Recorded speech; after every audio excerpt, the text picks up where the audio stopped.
Whether you're watching, listening or reading this, welcome back to the Runpreneur vlog, where we're on a mission to raise £1 million for children's charities by run vlogging on consecutive days the distance of one lap around the world. It is a staggering 40,075 kilometres.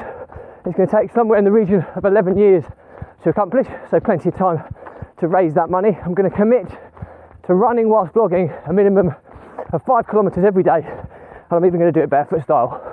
So for those regulars will know that I vlog about my passions, which are entrepreneurship and running, and most importantly how these topics link together to help people overcome the emotions of stress, overwhelm and anxiety by using exercise as a release mechanism. And it is a brutally hot day today. It's mid-20s, a little bit breezy but really hot. It's tough running conditions today, and it's a Sunday run day where we discuss all things running. And today's topic is running as a mode of transport. So as always, please give this challenge some support by subscribing, liking and sharing the content, and let's get started.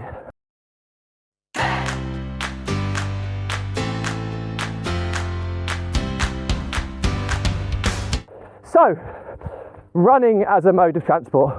I thought this would be a good topic today because I'm actually about 10k into a 10-mile run where I'm actually running to my brother-in-law's for a barbecue to watch the England game.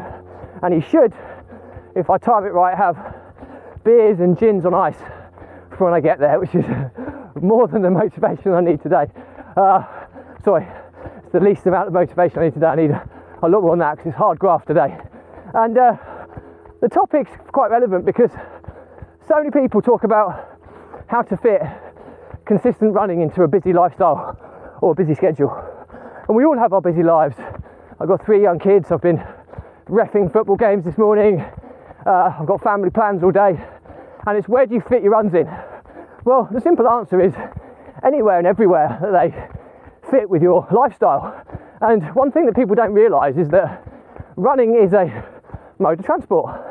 Like, there's often places you have to travel to and from, and if you just have a little bit of forward planning, you can synchronise getting somewhere with running. I mean, I'm running, it's about 9 miles, just over 9 miles to get to where I need to get to today.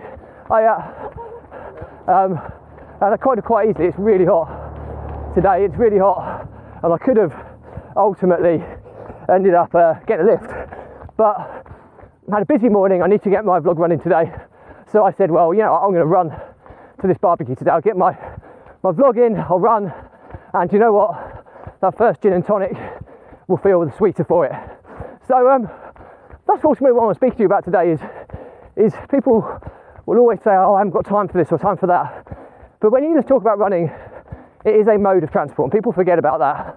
And the technology out there is unbelievable at the moment. I mean, I use an app called Footpath, which is how I plan my routes, and then I export a GPX route into my running app, which is called Work Outdoors, and I have a map actually physically on my wrist, which is a GPS map, and it follows where I am.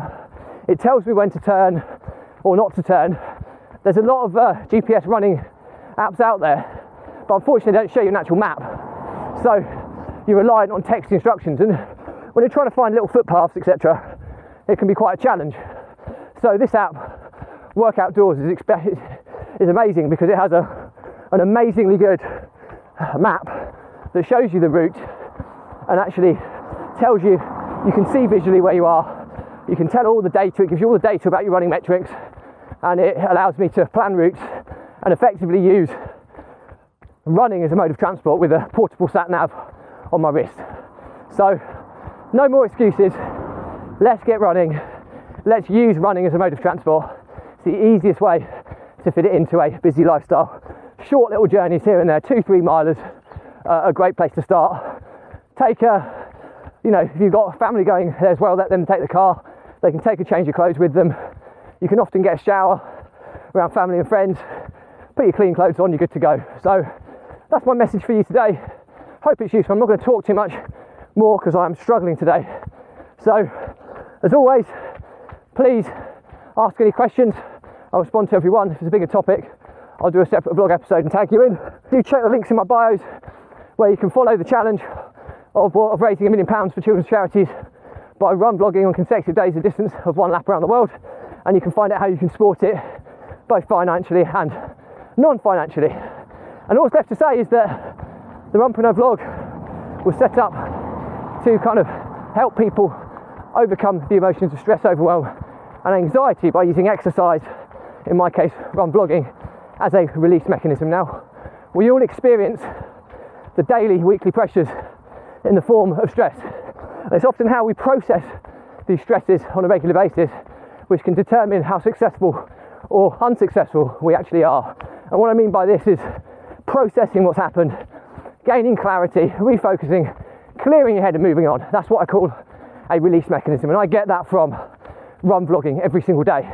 And there's no coincidence in the past 12 months of doing this running vlog, I've made more progress in all facets of my life than I have done in the previous 5 years. So there's plenty of evidence this stuff really helps you, because if you don't relieve those daily, weekly pressures, they evolve into overwhelm, panic, anxiety, and before you know it, you can have mental health breakdowns with your inability to manage the daily pressures of life. So finding your release mechanism is so important. So my pledge to you is, if you're struggling with this, drop me a comment. I'll give you a step-by-step guide on how you can find your release mechanism, and I'll even jump on a call and help you implement this into your daily lives. And I've done this for hundreds of people over the past few years, so I have enough experience that I know what I'm talking about. So help is there. It's often free. There's no catch here. It's all completely free of charge. There's no catch whatsoever. So help is available. You just have to prepare to ask for it.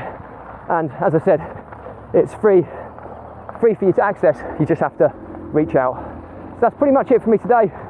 As always, I'll leave you with stay positive, stay happy, and I will see you tomorrow.